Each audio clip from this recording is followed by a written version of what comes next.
So we're back. And do we need to talk about Leeds and Wigan? No, I think we need to commend Wigan's defence, which I think won them that game. Wasn't a lot between the two teams. Leeds had a couple of chances with Avis Samanathanai was held up over the line brilliantly by Hartington and Smithers, which is great for the future of Wigan. They've got two youngsters there that I think they can really bring a team around. And obviously Trent Merrin lost control of the ball as he was going over, and Wigan did sufficient to win. And there's very little between those two sides, but I think the interesting thing now is that Wigan 2 points off the 5. Leeds, depending on how the other results go this weekend, could be joint bottom of the table. Fine margin. Again, it is, isn't it? Because we were very bullish on Monday and bullish now before the game. That this was Leeds. Leeds are going to win this one. We've all gone for Leeds, and then look what happens. They lose. Wigan are now, as you say, in the race for the top 5, which in fairness, Adrian Lammy's been telling us for weeks. Look at all these people on social media. Graham says going down and stuff. Oh, come on. Don't make Phil unhappy. Alex says Leeds in crisis. I think it's halfway through the second half, Leeds are back, and then what happens? It wasn't reverse psychology. They were playing really well at that point, and obviously Trent Merrin's try or not try because he dropped it. I thought actually he was Leeds' best player, and no doubt we'll be talking about the departure of the captain. He would be my nominee to take over that armband. Well, apparently it was embargoed to 10:30, but everyone's talking about it now, so I think someone broke it earlier, so never mind. Kallum Watkins is leaving the Leeds Rhinos, and he's off to the Gold Coast Titans, and he's off on July the 1st. Yes, got 2 more games left. So when they asked him on the TV, because you're all saying, well, on the TV, he said, they asked him, was it his last game for Leeds? And the answer, of course, to that question is, no, it's not his last game for Leeds, but now he's off to the NRL. Helped, I'm told, by his wife putting stuff for sale on Facebook or eBay or something. Social media is going to be the death of all of us. I think those who tuned in before kick-off may have got a hint, and we're not claiming an exclusive. But, you knew, didn't you? You knew.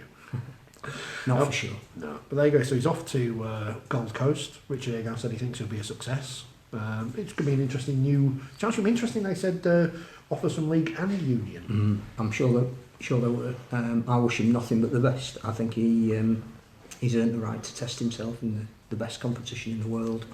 I think it'd be great for his confidence. It should be great for the England team as well. I'm sure Wayne Bennett's absolutely delighted that another top-line player is going to test themselves in the best league in the world.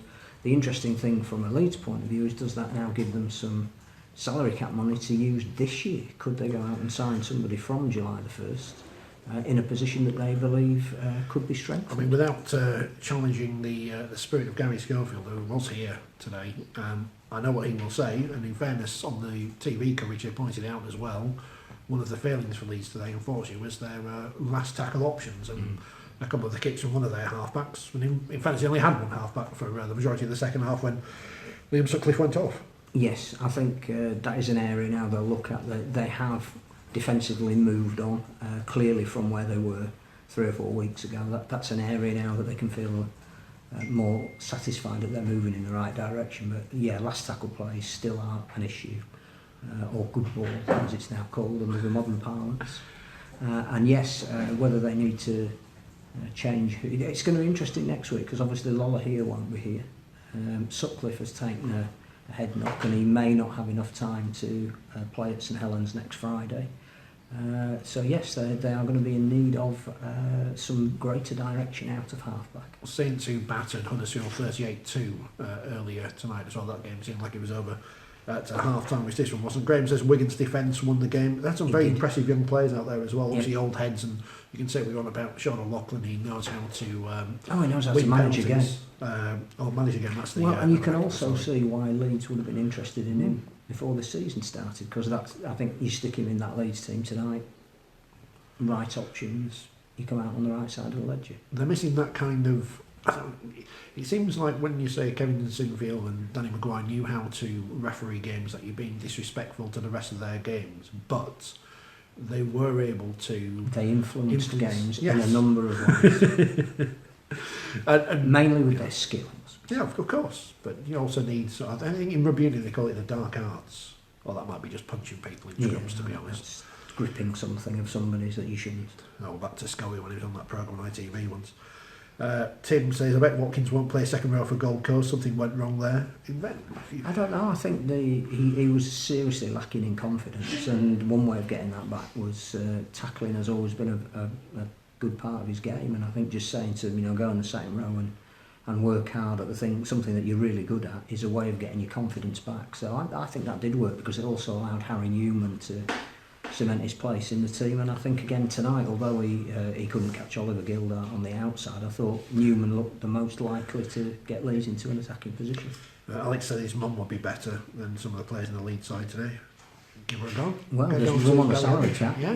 It's great now, isn't it, for the... Get Kevin Tinfield's number and say no one's available. The good ladies and gentlemen, the Rugby League press who've got papers to fill on Monday can now fill it full of transfer speculation of players who may or may not be coming to Leeds, which they do anyway, in fairness. But there are obvious halfbacks out there who might be coming up out of contract at the end of the season at clubs who may or may not be tempted by cash. I mean, I don't know, I'm just speculating.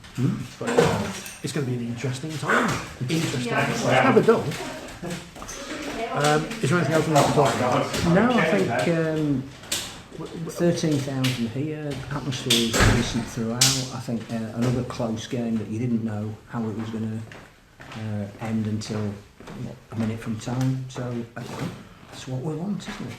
We've praised Wigan enough. Wigan were the better team tonight. Defensively, they deserve to win that game, especially without Flower, Hardacre. There were two or three tackles defending their own line that won them that game. So there's no complaints. Ian wants James Maloney. Toby says Kevin Brown to Leeds. Now, was he taken off the cap at Warrington? Dispensation was given. But they did. But is he back yet? Is he sufficiently fit? And if they get somebody in, they need to make an instant contribution. You know who's nearly fit, don't you? Some halfback from some team down the road. Really? I'll talk about Danny Brophy.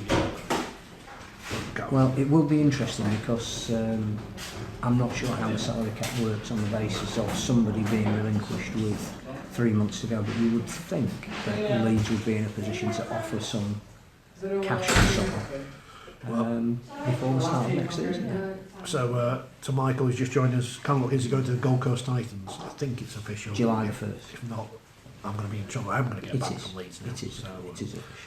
It's half an hour after the final whistle. They're going to take away all the cups of Bovril, because they know Scully's about somewhere. They won't come and nick them. We'll be back on Monday. There'll be more content up online over the weekend. More speculation.